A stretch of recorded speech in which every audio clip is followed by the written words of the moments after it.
undue interference in sub judice matters before domestic courts.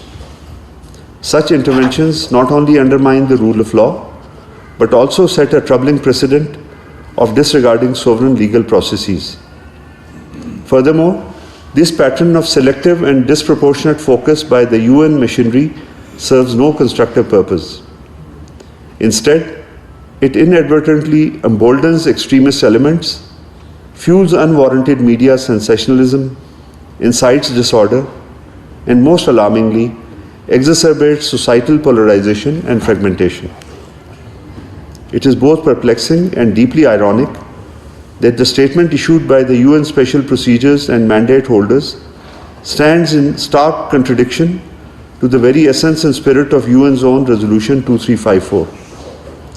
Rather than supporting a sovereign state in its determined and resolute efforts to combat terrorism, such statements risk legitimizing extremist narratives, an outcome that is not only counterproductive, but also fundamentally at odds with the principles the UN purports to uphold.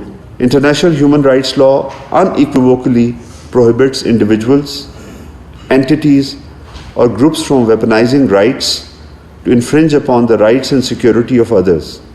It also firmly upholds the right of sovereign states to take lawful and necessary action to maintain public order and ensure the safety of their citizens.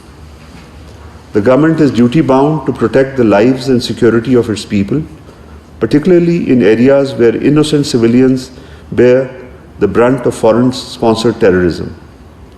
It has consistently pursued policies aimed at fostering social and economic development for all segments of society, regardless of ethnic or religious background. However, the persistent threat posed by terrorists and their enablers through heinous attacks on civilians, security forces, and vital public infrastructure undermines these efforts. In this regard, the measures undertaken by the government are fully consistent with international law, which categorically prohibits incitement to violence and terrorism. There can be no tolerance, let alone impunity, for terrorists, their facilitators, or their abettors. Institutional and legal mechanisms remain fully available for all citizens seeking redress in accordance with their constitutional rights.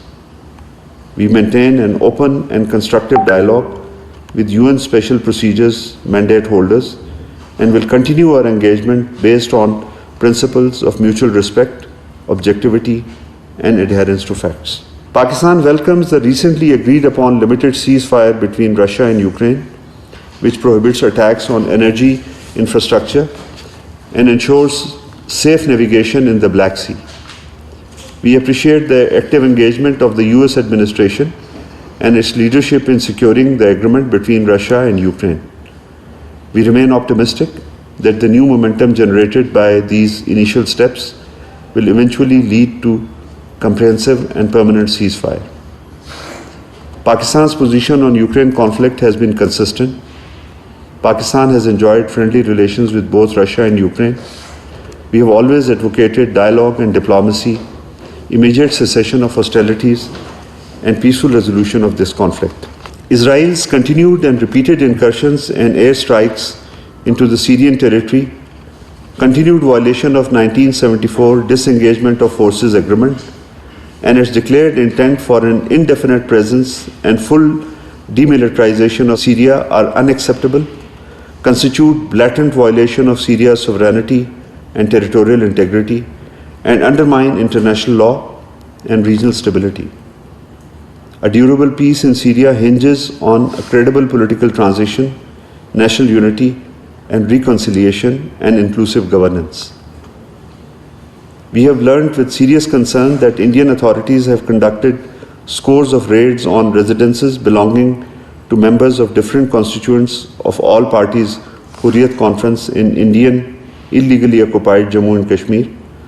The intent of these raids is to crush dissent and intimidate the local people.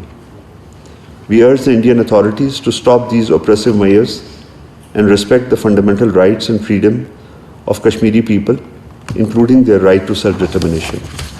I thank you.